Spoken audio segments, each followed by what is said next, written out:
Visakha steel పరిరక్షణ పోరాట సమితి ఆధ్వర్యంలో ఆందోళన చేపట్టారు. కార్మిక ఉద్యోగ వ్యతిరేక నిర్ణయాలపై స్టీల్ కార్మికులు కార్మిక సంఘాలు ఆందోళన వ్యక్తం చేస్తున్నారు. ఇప్పటికే స్టీల్ ప్లాంట్ ఉద్యోగుల గొంతు నొక్కే ప్రయత్నం స్టీల్ ప్లాంట్ యాజమాన్యం చేస్తుందని ఆరోపించారు. తాజాగా విడుదల చేసిన సర్క్యులర్లో కూడా కార్మికులు ఉద్యోగులు ఎలాంటి అంశాన్ని బహిర్గతం చేయవద్దని, మీడియాకు సమాచారం ఇవ్వవద్దని రాష్ట్రీయ ఇస్పాత్ నిగమ్ లిమిటెడ్ సర్క్యులర్ జారీ చేయడం దుర్మార్గమని కార్మిక సంఘాలు మండిపడ్డాయి. మరోవైపు స్టీల్ ప్లాంట్ భద్రత కోసం పనిచేస్తున్న సిఐఎస్ఎఫ్ విభాగాన్ని వెనక్కి పంపాలని కేంద్ర హోంశాఖ పేర్కొనడం దారుణం అన్నట్లుగా చెప్పారు. ప్లాంట్ ను ఎలాంటి పరిస్థితుల్లో కూడా ప్రైవేటీకరణ కాకుండా అడ్డుకుంటామని, పోరాటాలను ఉధృతం చేస్తామని స్టీల్ యూనియన్ నాయకులు తెలిపారు.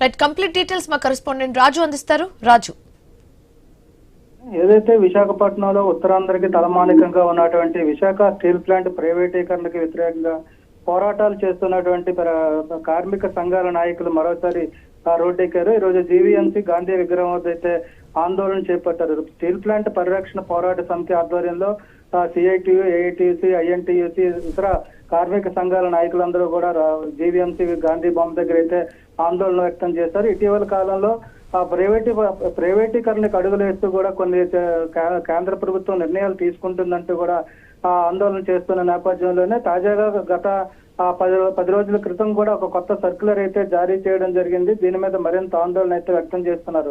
స్టీల్ ప్లాంట్ కి సంబంధించినట్టు ఉద్యోగులు కానీ, సిబ్బంది కానీ, కార్మికులు కానీ స్టీల్ ప్లాంట్ లో జరుగుతున్నటువంటి పరిణామాలపై ఎక్కడా మాట్లాడొద్దు, మీడియాతో అసలు ఏ విషయాన్ని కూడా బయట పెట్టొద్దు అంటూ కూడా ఒక సర్క్యులర్ జారీ చేయడంపై ఆందోళన వ్యక్తం చేస్తూ ఆగ్రహాన్ని కూడా వ్యక్తం చేస్తున్నారు. ఈ నేపథ్యంలో తాజాగా నిన్న మరో సర్క్యులర్ కూడా జారీ అయింది. అక్కడ స్టీల్ ప్లాంట్ లో భద్రత, అదేవిధంగా సేఫ్టీకి సంబంధించి కూడా ఉన్నటువంటి సిఐఎస్ఎఫ్ బలగాలని ఆ సేఫ్టీ అధికారులు కూడా వెనక్కి పంపించాలంటూ కేంద్ర హోంశాఖ సర్క్యులర్ జారీ చేసింది. దీంతో మరింత ఆందోళన అయితే వ్యక్తం అవుతుంది. స్టీల్ ప్లాంట్ ను పరిరక్షించే బాధ్యతని కేంద్ర ప్రభుత్వం వదులుకుంటుంది, పూర్తిగా ప్రైవేట్ వైపు అడుగులు వేస్తుందంటూ కార్మిక సంఘాలు అయితే ఆందోళన వ్యక్తం చేస్తూ ఈ రోజు అయితే ధర్నా చేపట్టడం జరిగింది. రాబోయే రోజుల్లో స్టీల్ ప్లాంట్ ప్రైవేటీకరణకి పూర్తిగా వ్యతిరేకిస్తూ ఆందోళన చేస్తాం, మరింత ఉద్యమం ఉధృతం చేస్తామంటూ కూడా హెచ్చరికలు జారీ చేస్తున్నారు. గత కొన్నేళ్లుగా కార్మికులు చేస్తున్నటువంటి ఆందోళన కూడా అటు రాష్ట్ర ప్రభుత్వం కానీ, కేంద్ర ప్రభుత్వం కానీ స్టీల్ ప్లాంట్ ప్రైవేట్ పరం చేయము అంటూ ఇస్తూ వస్తున్నటువంటి మాట తప్పింది అంటూ కూడా కార్మికులు అయితే ఆరోపణలు చేస్తున్నారు. రాబోయే రోజుల్లో వీటిని మరింత అడ్డుకునే పోరాటాలతో స్టీల్ ప్లాంట్ ని కాపాడుకుంటామంటూ కూడా ఈ రోజు అయితే ఒక హెచ్చరికలు కూడా జారీ చేస్తున్న పరిస్థితి కనిపిస్తుంది. గత 5 ఏళ్లుగా కూడా పోరాట సమితి ఆధ్వర్యంలో చేస్తున్నటువంటి పోరాటాల నేపథ్యంలో ఇప్పటి వరకు కేంద్ర ప్రభుత్వం తల ఒగ్గి ఆ స్టీల్ ప్లాంట్ ని అయితే ప్రైవేట్ పరం చేయకుండా ఆపగలిగాం.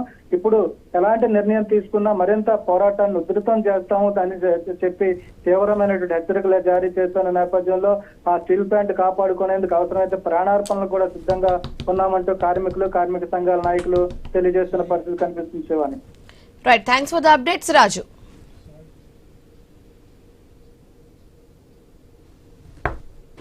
అటువంటి విశాఖపట్నం స్టీల్ ప్లాంట్ అనేది ఇటు కేవలం ఆంధ్రప్రదేశ్కి, కేంద్ర ప్రభుత్వానికి వివిధ రూపాల్లో పనులు ఇవ్వడం కాకుండా ఉత్తరాంధ్ర ప్రధానికానికి ఒక జీవనాడిగా ఉన్నటువంటి కర్మాగారం.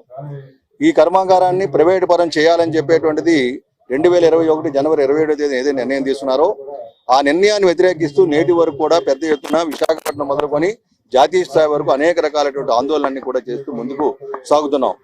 దాంతో కేంద్ర ప్రభుత్వం కానీ, రాష్ట్ర ప్రభుత్వ ఒత్తిడి వల్ల కానివ్వండి, వివిధ రాజకీయ పార్టీల ఒత్తిడి వల్ల కానీ కార్మిక సంఘాలు ప్రధానంగా చేసే కార్యక్రమాల పట్ల కేంద్ర ప్రభుత్వం ప్యాకేజ్ ఇచ్చిన మాట వాస్తవం.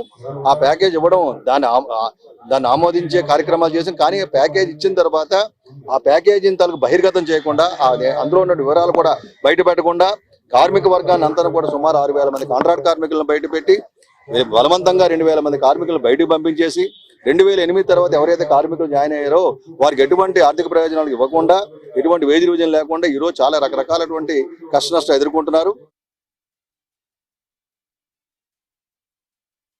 ప్రైవేటీకరణ వ్యతిరేకంగా గత 5 సంవత్సరాల నుంచి పోరాటం కొనసాగుతూ ఉంది.